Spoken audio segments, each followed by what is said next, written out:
Il y a des gens derrière dont l'intention est carrément de renverser ce système-là. Luc Laliberté. Contre, pas une refonte du système. On est contre le système, point. La rencontre La Liberté-Martineau. Luc, est-ce qu'on commence avec le texte que tu m'as envoyé ce matin? Écoute, tu m'as réveillé solide. Ce matin. Est-ce que là, il y a rien de prouvé, là, mais parle-nous de ça. C'est un texte dans le journal de Hill. Voilà, le journal de Hill qui est pas une feuille de chou dont on a bien souvent validé la qualité de l'information puis la neutralité.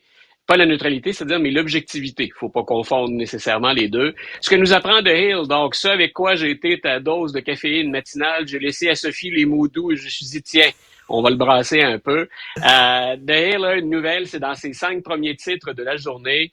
Vladimir Poutine serait mort et on aurait en lieu et place de Poutine donc un double.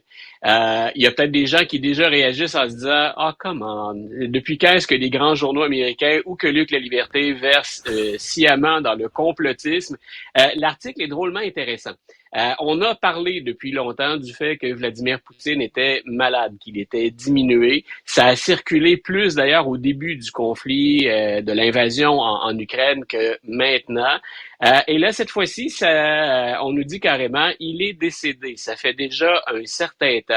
Et celui que vous voyez, donc, est un double. Il serait mort le 26 octobre, qu'on dit? Non, avant voilà. ça? Non, ça irait à peu près vers ça, vers troisième semaine, dernière semaine d'octobre. Donc, je n'aurais pas prêté attention à cette nouvelle-là s'il n'y avait pas eu d'abord The Hill pour la relayer, et ensuite, si on n'avait pas identifié la source. Et c'est là où je trouve que ça devient intéressant, et que ce soit vrai ou pas, ça demeure pertinent comme information. La source qui dit Poutine est décédé, c'est quelqu'un de l'intérieur du régime, c'est Valérie Solovey. Valérie Solovey, c'est pas un résistant. C'est pas quelqu'un de l'extérieur qui est là. C'est quelqu'un qui est de l'intérieur de la machine. Et on le sait tous, c'est très rare de l'intérieur de la machine, qu'on critique ouvertement ou qu'on véhicule des informations sur Vladimir Poutine. Vladimir Poutine est-il mort? Moi, j'attends bien sûr d'autres preuves. On n'y va jamais qu'avec une seule source. J'ai besoin de quelque chose même d'extérieur. Là. C'est le nombre de sources, mais la provenance des sources. Mais de l'autre côté, moi, ce qui m'étonne, c'est que Valérie Solovey écrit ça. Il l'a écrit en Russie. Ça circule maintenant dans le monde occidental, donc au sein des adversaires de la Russie. Et que Valérie Solovey survit. Ce que ça peut donner comme indication... Parce que, écoute, parce que si un gars à l'intérieur de la machine... Moi, je croyais que c'était un opposant qui vivait à l'extérieur. Si un gars à l'intérieur de la machine écrit ça, puis que Poutine est vivant, puis c'est faux qu'il est mort, ce gars-là, je lui donne pas cher de sa peau. Donc, s'il est encore vivant, ce gars-là, c'est qu'il se passe de quoi, là? Ben voilà, c'est que de l'intérieur de la machine, et ça aussi, c'est pas la première fois qu'on entend ça. Ça se fait pièce par pièce, ça prend du temps, mais on sait que Vladimir Poutine a été critiqué de l'intérieur. On sait qu'il a montré certaines faiblesses et qu'il a peut-être moins d'appui de la part des oligarques ou de la part de ceux qui, on le dit toujours comme ça, sont dans l'ombre, ceux qui tirent les ficelles de la machine.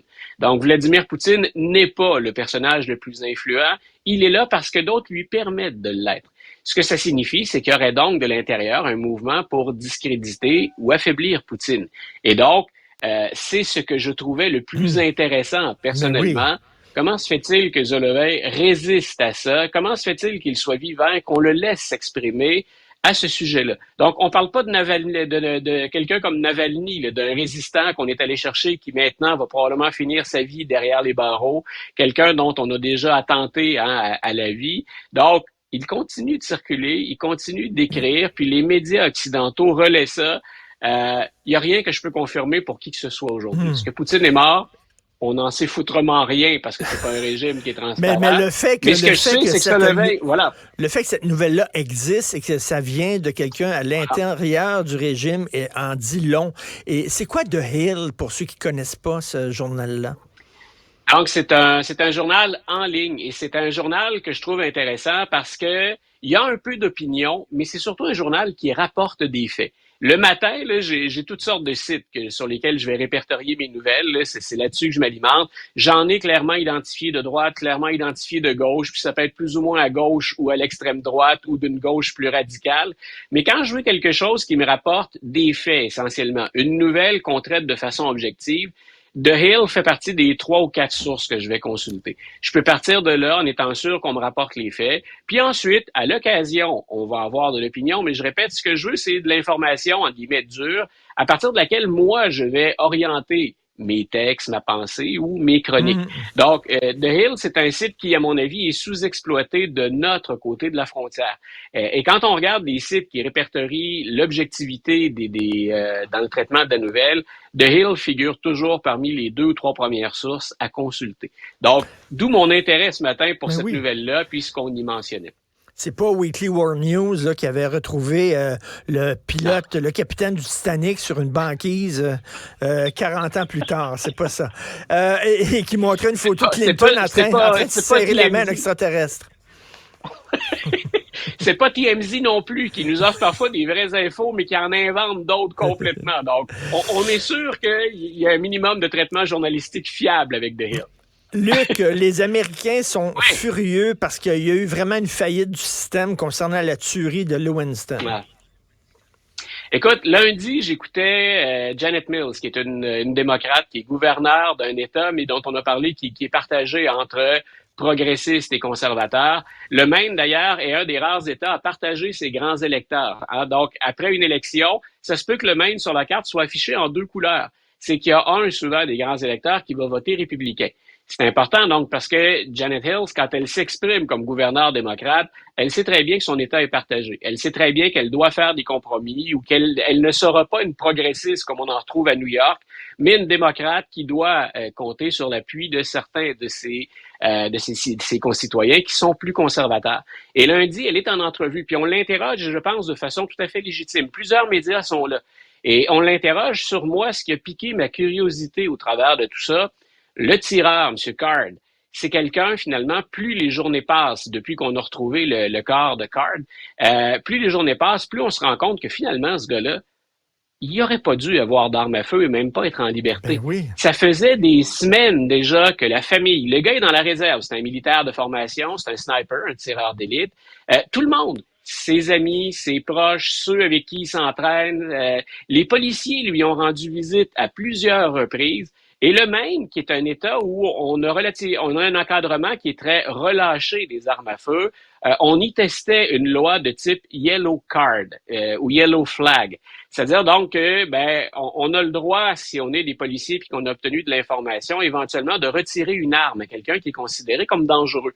Donc, la police avait ce pouvoir-là et on sait en plus qu'il a été détenu pendant 2 semaines, donc dans l'équivalent d'un hôpital psychiatrique, là, ou un centre de soins psychiatriques. Incroyable. Donc, on sait qu'il a tout ça et ça fait des mois. On parle pas de semaines, de jours, on parle de mois.